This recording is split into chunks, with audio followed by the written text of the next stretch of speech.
Estamos apresentando Programa Despertos, um programa para quem quer ver o invisível, ouvir o inaudível e acessar o impossível, com Cris de Pascoal e Mauro Dom Pedro. Olá pessoal, bem-vindos à Rádio Excel, a rádio da Consciência Livre. Você está entrando no programa Despertos, um programa onde espiritualidade é cultura, e cultura aqui espiritualiza. Eu sou o Cris de Pascoal. Oi pessoal, boa noite, eu sou o Mauro Dom Pedro e hoje vamos apresentar novamente, voltando aqui, Maria Carmen Pereda, PhD e escritora da trilogia Sol Negro. E hoje iremos abordar um assunto super interessante, o universo holográfico, ou o princípio holográfico. Tudo bem, Maria? Seja bem-vinda! Oi, boa noite, é um prazer estar aqui com vocês. Oi, Cris, oi, Mauro. Boa noite, é boa muito noite, Maria. bom estar aqui outra enorme, vez. Né? Estar com certeza. Contigo. Maria sempre assim trazendo muito esclarecimento, uma honra enorme estar contigo. A honra é minha. Maria, eu vou começar pedindo o teu site logo de cara, porque sim. assim, as pessoas me perguntaram onde compra o Sol Negro, qual é o site? Então foi uma falha nossa. Queria que você esclarecesse e desse seus contatos. Ok. Para comprar o Sol Negro tem que entrar no website da Livraria Cultura, que eles têm entrega na sua casa, com bem imediato, é quem tem estoque mais rápido. A editora Shoba, claro, porque ela é editora do livro, né? Então eles entregam com uma grande rapidez. A Livraria da Travessa também tem sempre estoque. E a Livraria Saraiva, às vezes tem estoque, às vezes não tem, porque a Saraiva, eles são um pouquinho mais difíceis de ter estoque, mas comprando da Cultura, Shoba ou Livraria da Travessa, vocês conseguem pela internet uma entrega imediata, então acho que é o melhor caminho. E o site do livro é o solnegro.com.br, e convido o pessoal que estiver ouvindo a entrar no Facebook e buscar a página do Sol Negro Livro, e lá encontrarão postagens diárias com temas bastante legais sobre ciência, história do mundo, sobre enigmas, sobre mistérios e dados interessantes que vão instigar as pessoas a pensarem e buscar informações. Esse é o nosso objetivo. Bom, Maria, a gente vai usar e abusar de todo o seu autoconhecimento, porque, afinal de contas, você é uma consciência que traz muito esclarecimento. Estamos aprendendo. Vamos falar o que é essa teoria do universo holográfico. Você poderia dar uma definição simplificada e depois ampliar? Nós sabemos que é algo bem complexo. Sim. Simplificando assim, pessoal, lembrar o que é uma holografia. Quem tem mais ou menos a minha idade, da Cris, vai lembrar do filme Star Wars, já que está voltando com tudo agora, e lembrar do Luke Skywalker, que recebia uma mensagem da princesa Leia numa nave, projetada pelo R2-D2, aquele robozinho simpático, e a princesa Leia falava em cima de uma mesa, projetada em uma imagem 3D holográfica. O mesmo conceito no filme Matrix, o Morpheus falando com o Neo e explicando para ele o que era a Matrix, que era uma realidade que não existia, e o Neo não acreditava que aquilo que parecia tão denso e real e verdadeiro era simplesmente uma projeção holográfica que ocorria dentro da mente deles e que não havia no universo externo a não ser dentro da sua própria mente. Então, a holografia é exatamente isso, numa visão mais simplificada. Ok, maravilha.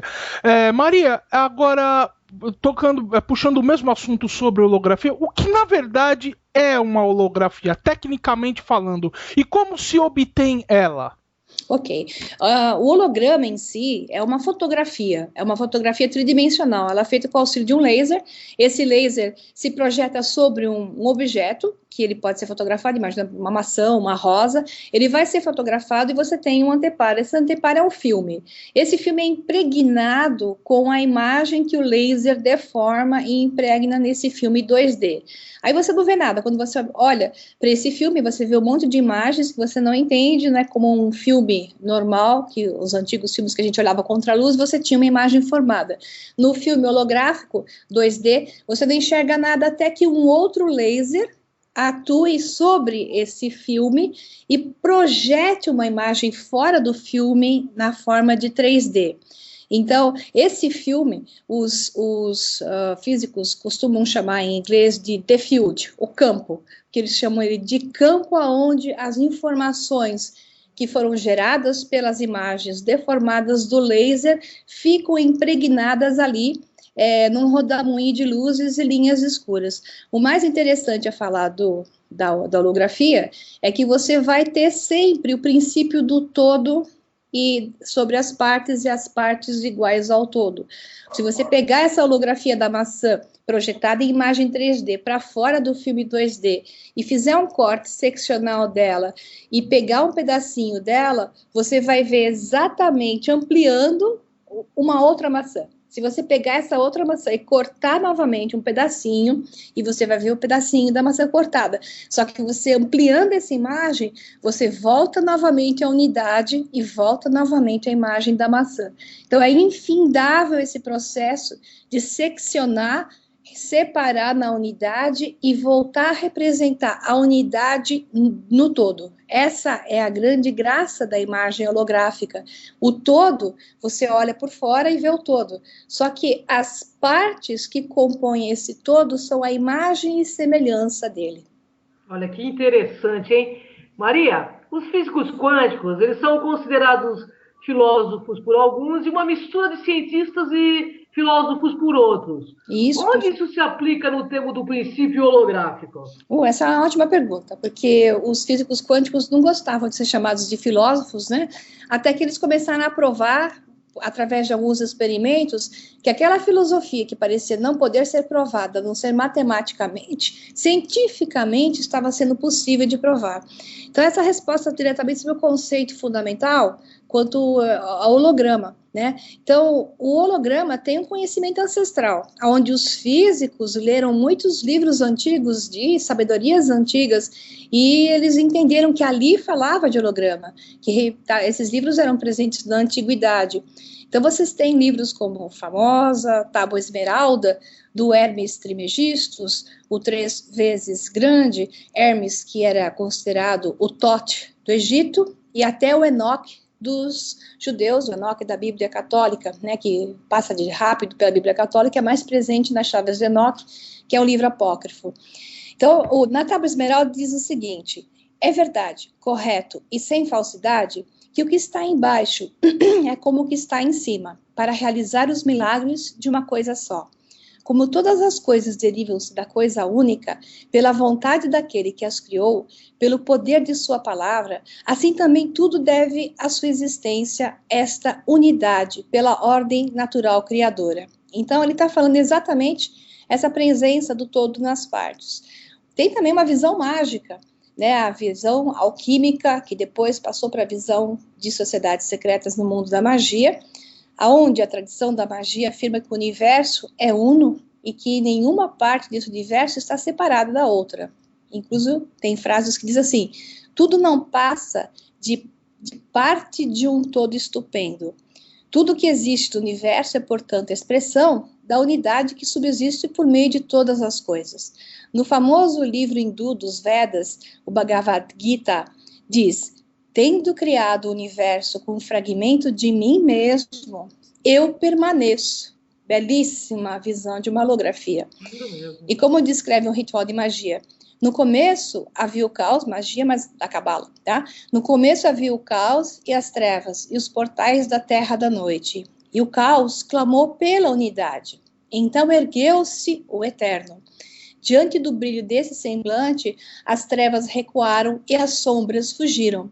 Essa reflexão é o Adam Kadmon, o grande homem da Cabala, é o Logos, por quem todas as coisas foram feitas. É o brilho de sua glória e a imagem expressa de sua pessoa. De novo, o todo sob as partes. Entretanto, assim, não há nada nesse universo que não seja parte integral do Logos, né? Então, todas as coisas subsistem nessa unidade subjacente, como afirma até um poeta grego citado por São Paulo, pois nós também somos seus rebentos. A visão da Bíblia de dizer nós somos filhos de Deus é nada mais, nada menos que uma expressão holográfica de imagem e semelhança. A alma humana é parte de um universo maior, e é ela própria uma réplica desse universo. Então, voltando para a magia, na magia costuma-se dizer que o homem é o microcosmo dentro do macrocosmo, o pequeno universo dentro do universo maior. É por isso que os magos Eles têm a tradição de colocar a sua vontade para expressar, porque eles sabem que a vontade deles representa a vontade do todo, e o todo se manifesta exatamente nessa nova imagem holográfica, que é o que a gente vai colocar aqui. Então, assim, a verdade, porque sua visão é devido ao fato de já substituir como parte da vida eterna, é que qualquer coisa material pode existir no tempo e no espaço. Essa é a visão da holografia. O que acontece com a holografia? Quando você projeta uma imagem no filme, fica gravado não somente uma imagem, mas bilhões de pequenas imagens com toda a informação daquele objeto. Então, ali você tem uma informação que nunca vai ser perdida. E quando você coloca um laser em uma pequena fração daquele filme onde a imagem ficou gravada, ele vai projetar, não importa onde pegue, a imagem do todo. Então, tudo que a gente vem falando aqui vai repetindo dentro desse conceito, e o livro A Magia e o Mago fala bem isso. O que vemos aqui embaixo, como um pedaço inerte de metal, é para o mago a aparência material de inumeráveis centros de energia, saindo do mundo invisível para o mundo vivo de tudo.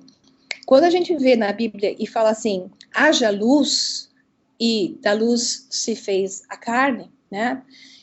A luz é exatamente a representação do que acontece. Você tem, tudo existe, tudo está lá na holografia, só que você só vai ver a carne, ou seja, ela só vai aparecer como um universo real quando você projetar a luz sobre ela.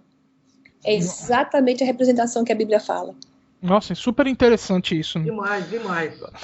Maria, voltando aqui ao assunto, e por que esse conceito foi criado? A partir de que descoberta os físicos chegaram a essa conclusão? Então, fora as escrituras antigas, que eram muito mais do que as que eu mencionei, né, que falam isso constantemente, repetem bastante, você tem assim, essa teoria de que o cosmos seria um holograma surgiu no final da década de 90. Embora a holografia em si é bem anterior a isso. Então, ela foi projetada, filosoficamente falando, pelos físicos que já se movimentavam numa questão de filósofos e físicos quânticos, e um físico teórico chamado Juan Maldacena, ele propôs um modelo onde a gravidade seria proveniente de cordas vibrantes em espessuras infinitesimais. E ele diz que essas cordas estariam vibrando e criando essa holografia. Esse intrincado universo formado por cordas consistiria em 9 dimensões do espaço, além de mais uma correspondente ao tempo. E esse cosmos seria como uma enorme projeção holográfica, enquanto toda a ação ocorreria em um universo muito mais simples e plano, que é o 2D, da onde toda a informação está gravada e tudo existe no aqui e agora. Basta a luz para acessar e promover uma nova realidade, um novo universo, uma explosão, um Big Bang, que cria uma nova realidade, desprovida de gravidade, que é a teoria de Maldacena. Então, a teoria dele de que o universo seria um holograma permitiu solucionar algumas inconsistências que tinha entre a física quântica e a teoria da gravidade, de Einstein, já que, quando consideramos um buraco negro, as duas teorias entravam em conflito até agora, porque agora sabe-se que na boca do buraco negro, bem na região que se chama de singularidade, existe um grande holograma. E todo objeto, tudo aquilo que passar para o buraco negro, toda essa informação, antes de desaparecer, ela vai ficar gravada nessa membrana, que eles chamam de shelf, né? Nessa casca do holograma, fica gravada numa membrana 2D. Então, qualquer coisa que passa pelo buraco negro, a título de informação, ela pode ser recuperada nessa bolha que está negro. Isso é fantástico. Nossa, é demais, né? Muita informação importante aí que a Maria está ofertando para todos os nossos internautas aí, para a gente mesmo aqui. Maria, isso tudo tem a ver com o físico David Bohm, não é mesmo? Ah, o David Bohm, eu sou fãzérrima dele. Nossa, o David Bohm, ele já faleceu, ele esteve no Brasil durante muitos anos, deu aula na USP, incluso, né, porque ele saiu dos Estados Unidos por dissidências que houveram lá. Ele era um professor na Universidade de Princeton, contemporâneo do Albert Einstein, um pouco mais novo que o Einstein. Ele foi aluno do Robert Oppenheimer, que foi o criador da bomba atômica, com o auxílio do próprio Einstein, diga-se de passagem. E ele foi famoso pelo estudo da dualidade de onda-partícula, né? A forte característica do filósofo David Bohm e físico teórico foi o seu lado de juntar o universo esotérico e místico, filosófico com a física. Graças a isso, ele conseguiu muito bem desenvolver o princípio da dualidade da partícula que se transforma, que é uma onda naturalmente. Todas as partículas de matéria, elas são originalmente uma onda que se transforma em matéria através do olho do observador. Mais ou menos aquilo que a Bíblia diz: naquilo que detiveres vossa atenção, assim será. Mais ou menos aquilo que a magia diz, que o mago repete com foco e atenção, e a realidade se transforma. Então, sabemos que, através da física quântica, que evoluía nessa época do David Bohm, que a matéria não é matéria. A matéria, na verdade, é energia. Espaço vazio, ela tem a formação de onda, e de repente essa onda colapsa e ela se transforma em matéria, mas quando ela não é observada, ela volta para o estado de onda. Então o universo não é real, e David Bohm falava isso. Então o David Bohm acreditava que a realidade objetiva ela não existia, e que, a despeito da aparente solidez do universo, como dizia o Morpheus pro Neo em Matrix, o universo não é sólido. E ele está no coração de um fantasma, na verdade, um holograma gigantesco e extremamente detalhado. Para entender o que o Bohm falava, temos primeiro que saber um pouco sobre os hologramas, entender um pouquinho mais a tridimensionalidade dessas imagens, que não é a única característica notável desses hologramas. Muito interessante, hein, Maria? Muito bom. Que aula, hein, Maurão? Que nossa, tô aqui, abismado com tantas informações maravilhosas. Tá. Maria, você mencionou que David Bohm, entre outros cientistas, como a tal dualidade onda-partícula foi provada? Assim, a dualidade onda-partícula era o grande problema do físico quântico. Você quer deixar um físico quântico nervoso, é pedir para ele provar alguma coisa, né? Pedir para ele mensurar alguma coisa e reproduzir. Enfim, depois de muitos se arrancarem os cabelos e dizerem que os físicos quânticos eram puros místicos, David Bohm, Richard Feynman, entre outros famosos, dedicaram a sua vida nesse contexto, e vários trabalharam para resolver esse enigma e criaram um experimento que em inglês se chama Double Slit Experiment, e em português ficou chamado de fenda dupla, experimento de fenda dupla. A gente vê isso na televisão o tempo todo, onde você tem um bombardeador de partículas, como se fosse um revólver, né, bombardeando partículas, e que passavam por uma placa com duas fendas, assim, fendas verticais, e as partículas, elas passavam pela fenda, e o que se esperava ver no anteparo eram listras, como se você estivesse atirando por uma janela retangular comprida. Você esperava ver partículas impregnando na vertical aquele anteparo. O que aconteceu foi uma surpresa, porque em vez de encontrarem as partículas bombardeando o anteparo, eles encontraram várias listras com as partículas impregnadas, e não apenas duas que sairiam pela janela. Isso deixou eles durante muito tempo com o cabelo em pé, e eles resolveram, de repente, colocar um mensurador de partícula, um observador, um quantificador de partícula no anteparo. Quando eles faziam isso, eles encontraram só duas listras de partículas no anteparo. Eles tiravam o quantificador de partícula, o observador de partículas, e voltavam às várias listras do anteparo. Isso eles ficaram loucos. Mas que raio é isso? Até que ficou famoso, chamado de Spooky Effect, ou seja, efeito assustador e fantasmagórico, né? Que eles não conseguiam entender o que foi. Aí eles criaram o conceito de que, ao repetir o experimento com água, com ondas de água que permeavam as janelinhas em vertical e acertavam o anteparo, tudo que era feito com ondas impregnava da mesma forma com as várias listras. Foi aí que eles comprovaram que quando as partículas sólidas com massa, elas são observadas quantificadas, elas se comportam como partícula. Quando elas não são observadas quantificadas, elas se comportam como ondas. Então, a matéria é originalmente uma onda, uma energia. Ela só adquire massa e se diferencia da matéria quando você a observa, ou seja, quando você coloca a sua atenção. Portanto, é o mesmo conceito daí que surgiu o holograma. O holograma, ele surge do momento onde você tem uma informação e a informação é, então, utilizada. Então, tudo base da forma da informação. E a informação é uma atenção, onde você coloca um credo, uma filosofia, uma intenção. Até que Einstein disse isso, né? Para o Heisenberg. O Heisenberg dizia assim, não dá para saber onde a partícula vai aparecer. E Einstein disse, Deus não joga dados com o universo. Ele quis dizer, a intenção é que manda. Então, se existe uma intenção, existe o olho do observador, assim será. Assim o universo se manifesta. Muito interessante. Maravilhoso, maravilhoso. Olha só que aula de física quântica aqui, hein, pessoal? Então, Maria, e onde ficam essas ondas? Elas ficam vagando pelo universo? E o que é o campo, ou the field, ou como é chamado por alguns pesquisadores? Eles têm várias formas de chamar, o que alguns vão dizer, mas isso é Deus, né?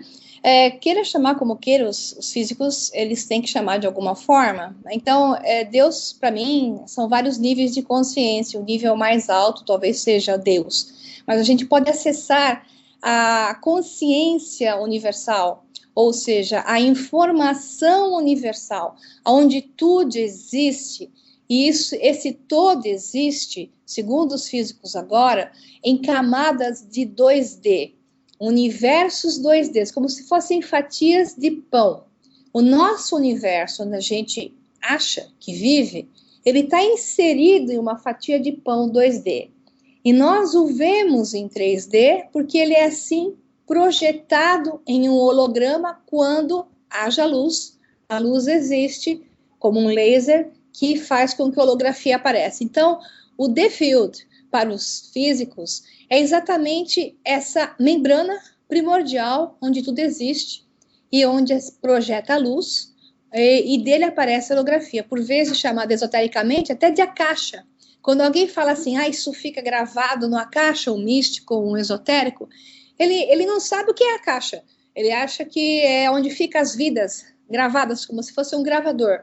A akasha, no meu entendimento, é exatamente uma fração dessa fatia 2D, desse filme holográfico, onde toda a informação existe no aqui e no agora, que ela pode ser recuperada. Uma representação de algum lugar, onde uma informação gravada, tudo existe no invisível. Alguns físicos até chamam isso de matéria escura ou energia escura, e outros dizem que não é nada disso, é simplesmente essa fatia 2D. O Dr. Higgs, que mereceu muito bem digamos, o prêmio Nobel que ele recebeu agora, devido à partícula de Deus, ele havia definido que a partícula de Deus, que inicialmente é um fóton, veja bem, é um foco de luz, ela sai do campo de Higgs. E, ao meu entender, o campo de Higgs é exatamente esse campo de fatia 2D, onde toda a informação existe no invisível, e que ela passa a existir a partir do primeiro fóton, que começa a adquirir massa e se transforma na tal partícula de Higgs-Boson, que é que ganhou o prêmio Nobel, né?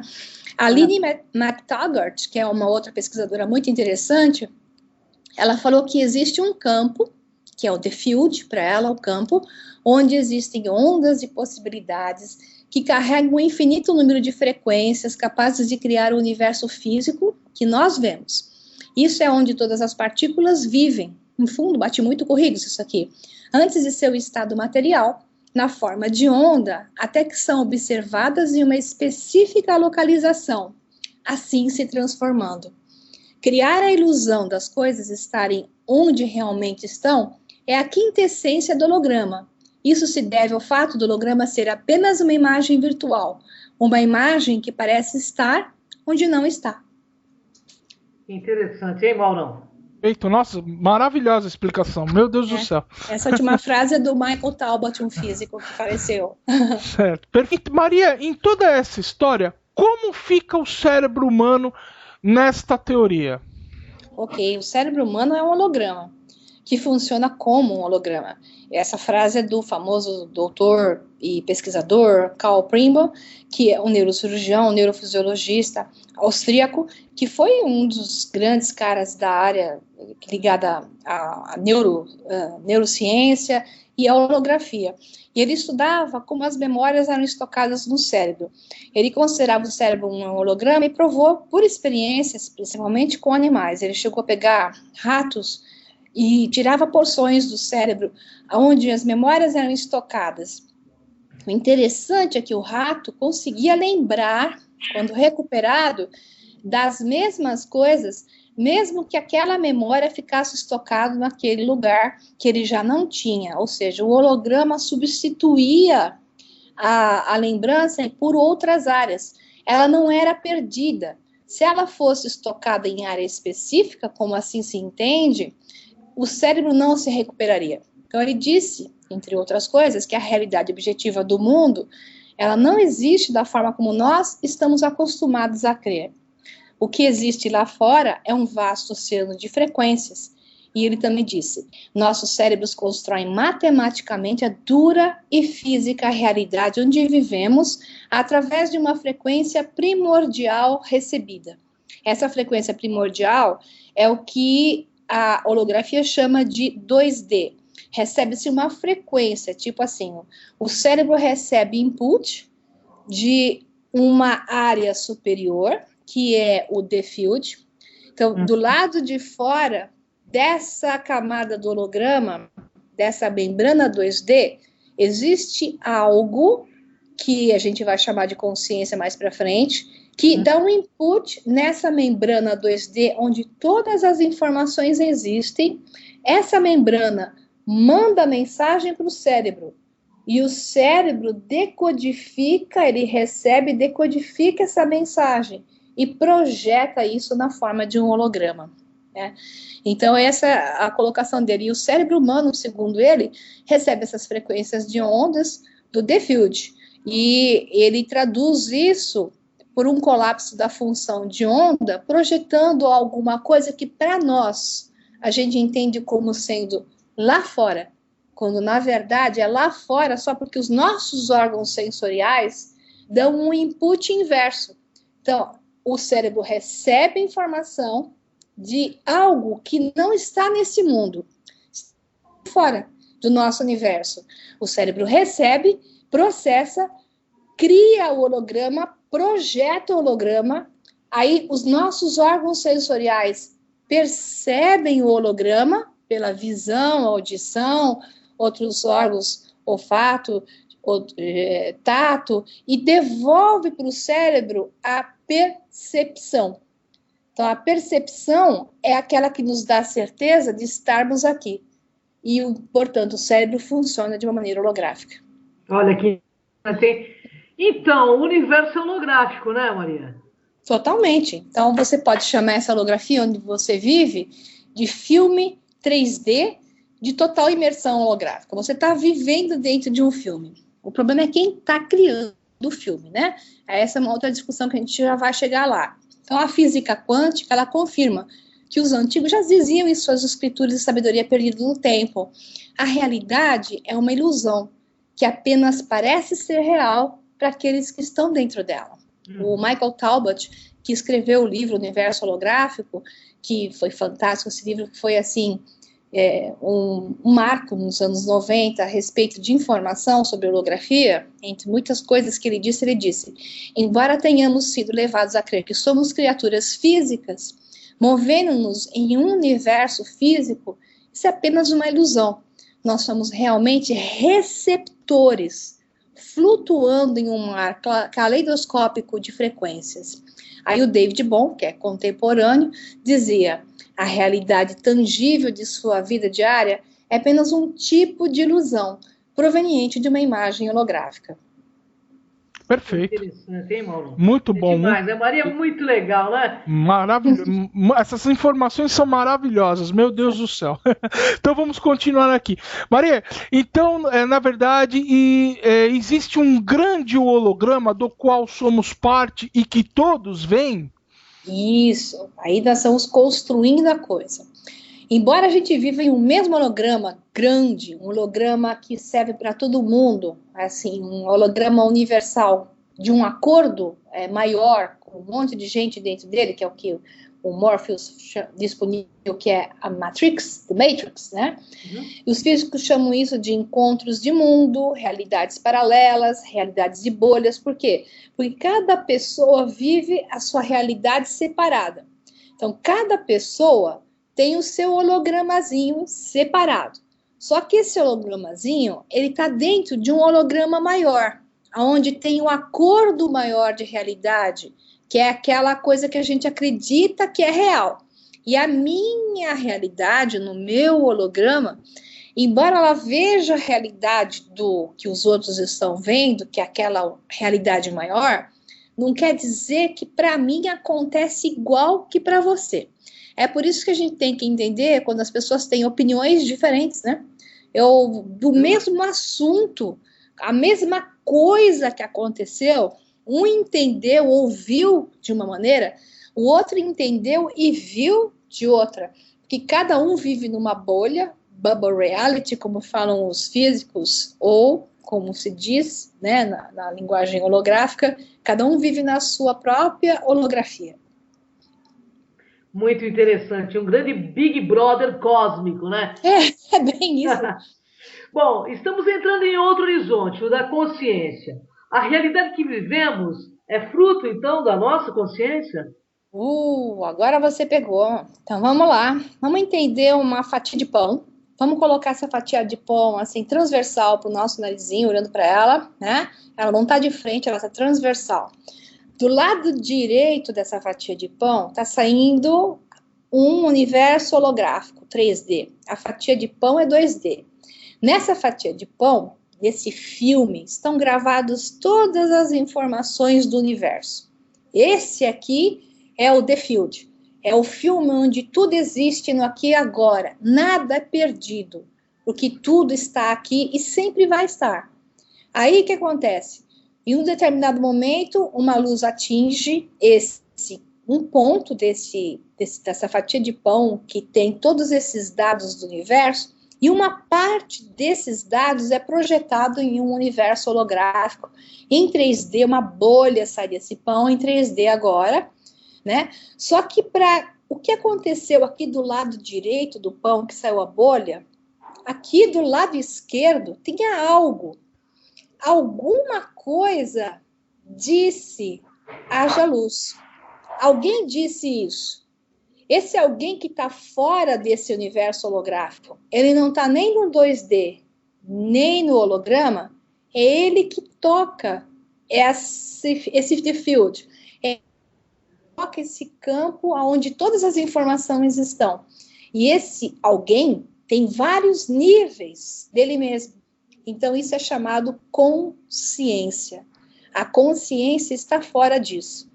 E para a gente poder acessar o que é a consciência, que é a criadora do holograma, a gente vai falar disso no próximo programa. É isso aí, então, pessoal. É isso aí. Convido vocês a assistirem o próximo programa da Maria, com o tema Saindo da Matrix, para vocês entenderem. E porque esse mundo é dos despertos, né, Maria? Para isso que a gente está aqui, a Maria também, e o Mauro também, totalmente, né? Com certeza. Totalmente. Bom, Maria, eu gostaria que você desse um recado para os nossos internautas, e nós queríamos te agradecer a presença, porque é uma honra estar contigo, você sabe disso. Muito obrigada, uma honra minha.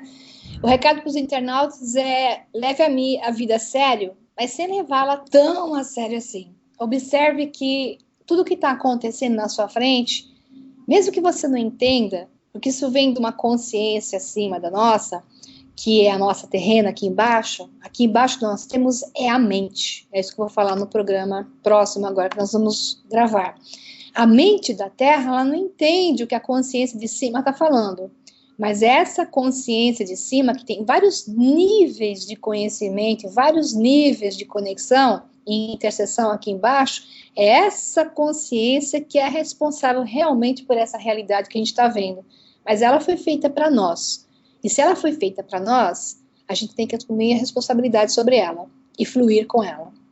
É isso aí. É isso aí. É isso aí, Maria. Gratidão, Mauro. Gratidão, Maria. Um beijo. E até o próximo Despertos, hein? Próximo Despertos com Maria também, hein, pessoal? Perfeito. Gratidão. Boa noite, pessoal. Até o próximo Despertos. Até. Tchau, tchau. Tchau. Acabamos de apresentar Programa Despertos.